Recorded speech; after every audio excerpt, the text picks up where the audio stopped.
Paper leak कराया गया था, परीक्षा का पेपर लीक हुआ था। सातवीं बड़ी खबर यह है कि पुलिस ने सरकार से जांच एजेंसी बदलने की सिफारिश कर दी है। मतलब मामला बड़ा है। एसडीएफ या दूसरी एजेंसी को जांच सौंपी जा सकती है। कई जिलों के सेंटर्स पर भर्ती परीक्षा को रद्द किया जा सकता है और 8 से 10 लाख रुपए लेकर परीक्षा पास करने का खुलासा हुआ है। तो सबसे बड़ी खबर एबीपी गंगा पर टॉपर पर गड़बड़ी, धांधली और भ्रष्टाचार आदि के इतनी बड़ी महामारी, उससे इतनी बड़ी प्रदेश में उससे निपटने की कार्य योजना, चिकित्सा और स्वास्थ्य की पूरी व्यवस्था, राहत की पूरी व्यवस्था, लेकिन उसी दौरान प्रदेश के गरीब, मजदूर, किसान और जन सामान्य के बच्चे जिन स्कूलों में पढ़ते हैं, बेसिक शिक्षा से जुड़े हुए स्कूल, उनमें गुणवत्तापूर्ण शिक्षा उपलब्ध कराने की दृष्टि से और उत्तर प्रदेश के जो नौजवान हैं, जो शिक्षित नौजवान भी बड़ी संख्या में हैं, उनको 69,000 ऐसे नौजवानों को रोजगार उपलब्ध कराने के लिए भर्ती प्रक्रिया चल रही थी, सुचारू रूप से अंतिम चरण में थी। काउंसलिंग चल रही थी। 3 से 6 जून तक की काउंसलिंग के बाद नियुक्ति पत्र दिए जाने थे, लेकिन माननीय न्यायालय की लखनऊ खंडपीठ के एक आदेश के कारण वो प्रक्रिया तत्काल प्रभाव से स्थगित हुई। हम डबल बेंच में अपील में गए हैं। जैसा सुनवाई पूरी हो चुकी है, फैसला रिजर्व है, जैसा माननीय न्यायालय का आदेश होगा तदनुरूप कार्रवाई करेंगे। लेकिन इस बीच अनावश्यक राजनीति करते हुए प्रदेश के नौजवानों के संवरते हुए भविष्य से खिलवाड़ करते हुए इस पूरी भर्ती प्रक्रिया को बाधित करने की मंशा से भर्ती ना होने पाए, क्योंकि अपने आप में ऐतिहासिक घटना है। ऐसी परिस्थिति में भर्ती करना, ऐसा करने से योगी सरकार की संपूर्ण देश में एक अलग तरह की छवि बनने वाली है, बन रही है। उसको बाधित करने के लिए राजनीतिक मंशा से कई सारी बातें कही गई हैं, कई सारे आरोप लगाए गए हैं, कई प्रश्न आए हैं पब्लिक डोमेन में, मीडिया के माध्यम से भी, अन्य माध्यमों से भी। इसलिए हमने ये उचित समझा कि ऐसे प्रश्नों का उत्तर आप सभी के सामने सामूहिक रूप से आना चाहिए। उन्हीं बिंदुओं को लेकर आपके बीच है। एक तुरंत का जो ज्वलंत मामला इस सहायक शिक्षक भर्ती परीक्षा में प्रयागराज का एक विद्यालय जो उस भर्ती परीक्षा में केंद्र था, उस केंद्र उसके जो प्रबंधक और उससे जुड़े हुए एक गिरोह जो धोखाधड़ी के काम में लिप्त रहता, उसको लेकर एक मामला आया था। मामला यह है कि राहुल नाम के शिकायतकर्ता ने मई 2020 में यह शिकायत दर्ज कराई कि फरवरी 20 में किसी ने उसको भर्ती करवाने के लिए। अब यहाँ यह बात उल्लेखनीय है कि परीक्षा हो चुकी थी 6 जनवरी 2019 को, परिणाम तैयार हो चुके थे, परिणाम घोषित भी हो चुका होता शायद इसके पहले, लेकिन माननीय न्यायालय द्वारा कट ऑफ के मामले पर स्थगन आदेश देने के कारण केवल परिणाम की घोषणा नहीं हुई थी। इस बीच इतने दिनों बाद जनवरी 19 के बाद मई 2020 में शिकायतकर्ता राहुल की शिकायत आई कि फरवरी 2020 में किसी ने उनको इस भर्ती करवाने के लिए इस भर्ती में पैसे लिए। तब तक परीक्षा संपन्न हो चुकी थी, परिणाम तैयार हो चुका था। मामला माननीय उच्च न्यायालय में लंबित होने के कारण केवल परिणाम की घोषणा नहीं हुई थी। इसलिए फरवरी 20 से मई 20 में किसी लेन देन के कारण परीक्षा के परिणाम पर प्रभाव नहीं पड़ने वाला था। परंतु फिर भी शिकायतकर्ता की शिकायत को गंभीरता से लेते हुए तत्काल प्रयागराज पुलिस ने कार्यवाही की और शिकायतकर्ता द्वारा दी गई सूचना के आधार पर डॉक्टर KL पटेल, जो किसी प्राथमिक स्वास्थ्य केंद्र में चिकित्सक है, संतोष कुमार बिंद जिसके लेखपाल होने की जानकारी आ रही है, तथा इनसे जुड़े हुए अन्य 11 लोगों को, कुछ को 6 जून को, कुछ को 8 जून को, कुल मिलाकर के 11 लोगों को गिरफ्तार किया गया। इनसे पूछताछ के आधार पर यह जानकारी मिली कि उक्त गिरोह चंद्रमा यादव प्रबंधक पंचम लाल आश्रम उच्चतर माध्यमिक विद्यालय प्रयागराज से 60 गांठ कर उक्त विद्यालय में परीक्षा देने वाले परीक्षार्थियों की गैर कानूनी ढंग से मदद करता है और उसके बदले धन वसूली करता है। उक्त जानकारी के आधार पर शासन ने उक्त मामले की गहन जांच और दोषियों के खिलाफ कड़ी कार्रवाई, और चूंकि किसी एक भर्ती केंद्र, परीक्षा केंद्र पर कई जिलों के अभ्यर्थी हो सकते हैं, इसलिए यह पूरा मामला STF को सौंप दिया गया है। पूरी इस जांच के लिए कि क्या इस भर्ती परीक्षा केंद्र पर, इस सेंटर पर किसी तरह की कोई गड़बड़ी हुई है या उस गड़बड़ी का लाभ उठाकर कहीं किसी अभ्यर्थी को उसका लाभ तो नहीं मिला, उसके कारण परिणाम तो नहीं प्रभावित हुआ है, कोई मेरिट में तो नहीं आया। यदि जांच में यह प्रमाणित होता है कि कुछ अभ्यर्थियों ने गलत तरीके से अंक प्राप्त कर भर्ती परीक्षा उत्तीर्ण की है, तो उनको डिबार करेंगे और अब तक की जांच पड़ताल के आधार पर उक्त परीक्षा केंद्र को भविष्य में होने वाली किसी भी भर्ती परीक्षा के लिए डिबार करके उसके प्रबंधक और अन्य संबंधित जो स्टाफ इसमें शामिल पाया जाएगा, उसके खिलाफ कार्रवाई की जाएगी। इसी भर्ती परीक्षा में कतिपय लोगों द्वारा किसी सामान्य वर्ग की अभ्यर्थी जिसका सरनेम तिवारी है, उनके ओबीसी कैटेगरी में चयन का भी आरोप लगाया गया है। इस संबंध में आप सब जानते हैं, ये पूरी प्रक्रिया आवेदन की ऑनलाइन है। अभ्यर्थी ऑनलाइन जा करके जो प्रविष्टियां भरता है, उन्हीं प्रविष्टियों के आधार पर हम सारी लिस्ट तैयार करते हैं, कौन किस कैटेगरी में है, किसके क्या अंक हैं, और फाइनली जो भर्ती परीक्षा में अंक आए हैं उसको जोड़कर और उनके जिलों की वरीयता लेकर हमने मेरिट लिस्ट तैयार की है। अभी किसी का डॉक्यूमेंट वेरिफिकेशन नहीं किया गया था। काउंसलिंग होती ही इसीलिए है।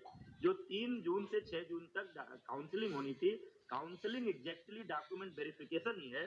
उसमें प्रमाण पत्रों की जांच होनी थी और उसी में कोई व्यक्ति अगर लिखता है कि वो फला कैटेगरी में है, ओबीसी में है, एससी में है, एसटी में है या दिव्यांग में है, तो उसके सक्षम अधिकारी द्वारा प्रस्तुत प्रमाण पत्र वहां दिखाए जाने पर ही आरक्षण का लाभ मिलना है, अन्यथा नहीं मिलना है। यद्यपि कई ऐसे भी मामले आते हैं कि कुछ लोगों के सरनेम कुछ भी रहते हैं, लेकिन वो किसी दूसरे संबंधित जाति से बिलोंग करते हैं, उसका प्रमाण पत्र उनके पास होता है।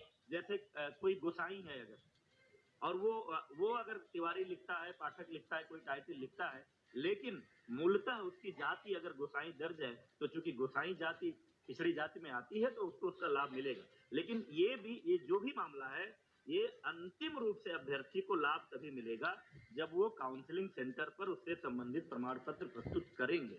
इसलिए अभी किसी के लाभ मिल जाने का सवाल ही नहीं उठता है। कतिपय लोगों द्वारा आरक्षण की प्रक्रिया को लेकर भी सवाल खड़े किए गए हैं। कई बार ये बातें हो रही हैं। आप सब जानते हैं, इस देश की पूरी विधि द्वारा स्थापित एक प्रक्रिया है। 50% सीटें किसी भी भर्ती परीक्षा में अनारक्षित होती हैं। 50% में ओबीसी, एससी, एसटी का अलग अलग आरक्षण है। 50% अनारक्षित सीटों पर मेरिट के आधार पर, चाहे वो जिस संवर्ग के लोग हों, चाहे वो ओबीसी हों, एससी हों, एसटी हों, जिनकी भी मेरिट ऊपर होती है, वो सभी लोग इस अनारक्षित वर्ग में चयनित होते हैं। इस भर्ती में भी यही हुआ है। किसी को यह भ्रम नहीं होना चाहिए कि अनारक्षित वर्ग में केवल सामान्य जातियों के लोग भर्ती हुए हैं। अनारक्षित वर्ग में सामान्य जातियां भी हैं, ओबीसी भी हैं, एससी भी हैं, एसटी भी हैं। जिनके अंक आए हैं वो हैं इसमें। लेकिन माननीय उच्च न्यायालय का एक निर्णय था पोस्टिंग को लेकर के, जनपदों के आवंटन को लेकर के, कि भले ही कोई अपने अंकों के आधार पर ओबीसी या एससी अनारक्षित वर्ग की मेरिट में आ रहा है, तो भी जब जनपद का आवंटन होगा तो उसको उसकी कैटेगरी में मानते हुए भी वो आवंटन किया जाएगा। क्योंकि सामान्यतः एक शिकायत होती थी कि कोई आदमी अपने नंबरों के आधार पर अनारक्षित में आ गया, यहाँ नीचे है, तो इस हिसाब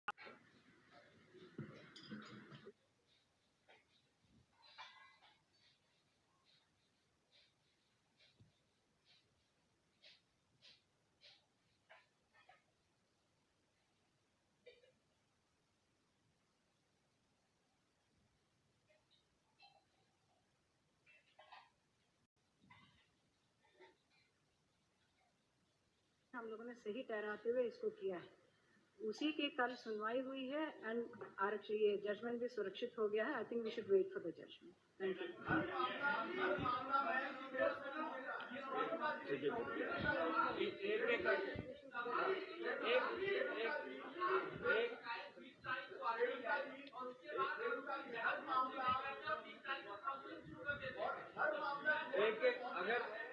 एक एक करके अगर बात नहीं करेंगे तो फिर आ नहीं पाएगा। प्रेमचंद, या ऐसा कर सकते हैं कि प्रश्न आ जाए सबके, फिर एक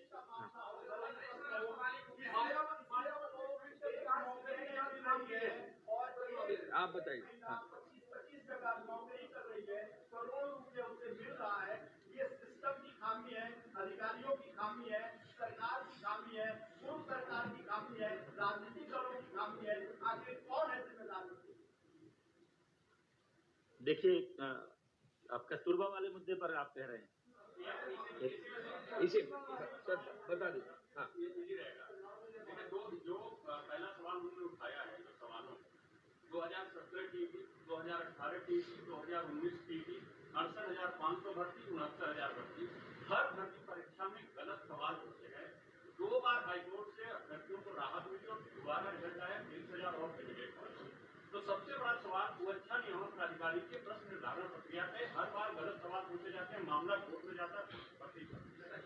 दूसरा जो सबसे बड़ा सवाल है, शिक्षक भर्ती वाले कस्तूरबा वाला प्रकरण है। फरवरी में शासन के संज्ञान में मामला आ चुका था, FIR कराने में जून हो गए, 4 महीने।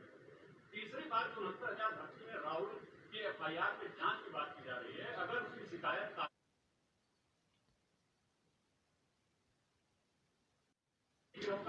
फंडा वोट कैसे हो, आखिर कैसे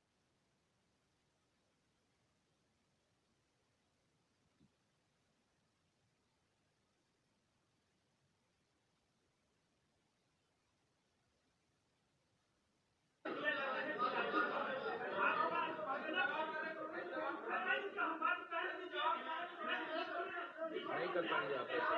बस एक मिनट।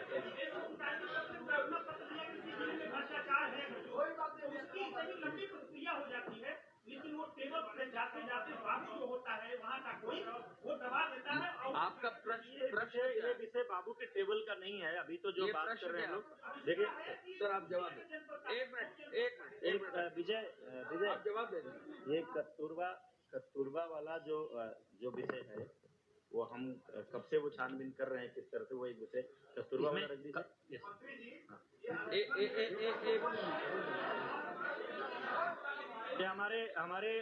हमारे डीजी स्कूल एजुकेशन है, SPD भी हैं। कस्तूरबा के मामले का आपको इस प्रकरण में, कस्तूरबा गांधी बालिका विद्यालय प्रकरण में जब डेटाबेस बनाया गया, प्रेरणा अपने उपस्थित दर्ज कराने की बात आई थी, तो बागपत की जो अनामिका शुक्ला के नाम पे जो कार्यरत थी वो फरार हो गई थी। उनके खाते में जो धनराशि बैंक मैनेजर से संपर्क हुआ तो कहीं और से भी उनकी धनराशि वहां ट्रांसफर होने की बात आई। वहां के DC ने हमें रिपोर्ट किया, तुरंत हमने 11 मार्च को आदेश किया, पत्र मीडिया को भी हमने दिया था कि 11 मार्च को हमने आदेश किया ED बेसिक्स को कि तुरंत इनके अभिलेख मंगा लीजिए। फिर ये 9 उसमें जो डेटाबेस से चेक किया हमने कि 9 जिले में अनामिका शुक्ला का नाम ये संदिग्ध होगा, प्रारंभिक जांच करनी जरूरी होती है ताकि FIR करनी। हमने लेटर में आदेश भी किया कि अगर ये सिद्ध होता है तो FIR करा दी। फिर लॉकडाउन हो गया, ये लोग लगातार फोन स्विच ऑफ करते रहे, स्कूल बंद हो गए, हम अभिलेख तलब नहीं कर पाए। फिर जब अभी हमने आदेश किया कि कस्तूरबा गांधी बालिका विद्यालयों में तैयारी के लिए टीचर आएंगे, और फिर ED बेसिस को 26 मई को दोबारा आदेश किया हमने कि आप तुरंत इसको दिखवा लीजिएगा, डेटाबेस में इनका नाम कॉमन आ रहा है और ऐसी सूचना मिली है कि बागपत में ये फरार थी, अनामिका शुक्ला, ये डिटेल्स हैं, इसको चेक करा लीजिए। ED बेसिस ने जांच नहीं, ऐसे नहीं होता है। ऐसे नहीं होता है कि इतनी बड़ी, आप मेरी बात सुनिए, मैं आपकी बात का जवाब दे रहा हूँ, आप उत्तेजित क्यों हो रहे हैं? देखिए, ऐसा दुनिया में किसी भर्ती परीक्षा में नहीं होता है कि कोई भर्ती की प्रक्रिया चल रही हो, काउंसलिंग का डेट हो और एक कोई शिकायत पड़ जाए कि साहब हमसे किसी ने पैसा ले लिया था, हमारी भर्ती नहीं हुई, तुरंत हम पूरी भर्ती प्रक्रिया रोक दें। ऐसा कहीं नहीं होता। कोई एक भी उदाहरण हो तो मुझे दे दीजिए। ये पहले से 8 मई को हमने नोटिफिकेशन जारी कर दिया था। जितनी तत्परता से माननीय न्यायालय का फैसला आया, लॉकडाउन चल रहा था, उसके बावजूद हमने आंतर की जारी किया, रिजल्ट जारी किया, मेरिट लिस्ट जारी की और 8 मई को पूरा शेड्यूल नोटिफाई कर दिया था कि फला तारीख को आवेदन करेंगे लोग और फला तारीख को काउंसलिंग होगी, उसके बाद नियुक्ति पत्र देंगे। ये सब चीजें चल रही थी। माननीय न्यायालय ने अगर स्थगन आदेश नहीं दिया होता तो हम अपनी नियुक्ति प्रक्रिया पूरी करते।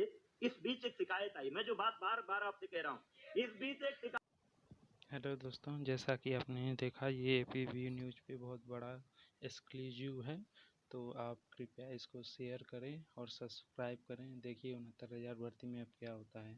ठीक है, थैंक यू, धन्यवाद। अब अगले टाइम मिलते हैं।